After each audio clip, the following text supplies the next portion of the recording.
Salam, hər vaxtınız xeyir olsun. Bəli, elə vurğuladığınız məqam həm valideynlərə, həm də şagirdləri maraqlandıran əsas məqamlardan biridir və elə Təhsil İnstitutunun bununla bağlı məlumatı var. 2026-2027-ci tədris ili üzrə lisey və gimnaziyalara qəbulla bağlı şagird qəbulu aparılacaq və bu prosesdə yalnız 7-ci sinif şagirdlərinə şamil olunur. Necə və hansı formada aparılacağı ilə bağlı, eyni zamanda qəbul prosesi ilə bağlı detallı təfərrüatlı informasiyaları qonağım Təhsil İnstitutunun İctimaiyyət Əlaqələr Şöbəsinin müdiri Aynur Alışzadədən alacaq. Xoş gördük Aynur xanım. Təfərrüatları sizdən eşidək. Xoş gördük, hər vaxtınız xeyir.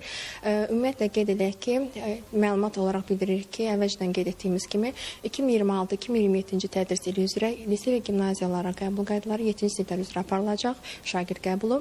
Qeyd edək ki, cari tədris ilində 6-cı sinifdə tədris alan şagirdlər qeydiyyatdan keçərək imtahanda iştirak edə biləcəklər.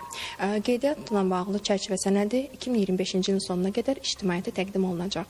Lisey və gimnaziyalara qeydiyyat prosesi ümumiyyətlə mərkəzləşdirilmiş qaydada aparılır. Təşəkkür edirəm. Çox sağ olun informasiyaları bizlə paylaşdığınız üçün. Elə qeydiyyat prosesi ilə bağlı detallı informasiyaları da aldıq. Hansı formada aparılacağı, eyni zamanda yəni nə vaxt aparılacağı ilə bağlı, qeydiyyat prosesinin nə vaxt başlayacağı ilə bağlı informasiyalarsa elə saytda qeyd olunacaq. Bunda izləməkdə fayda var təbii ki. Çatdıra biləcəklərimiz bu qədərdir. Söz yenidən sizdədir. Təşəkkürlər Rəqsanə. Xatırladım ki, bizimlə bağlantıda əməkdaşımız Rəqsanə İbrahimzadə idi.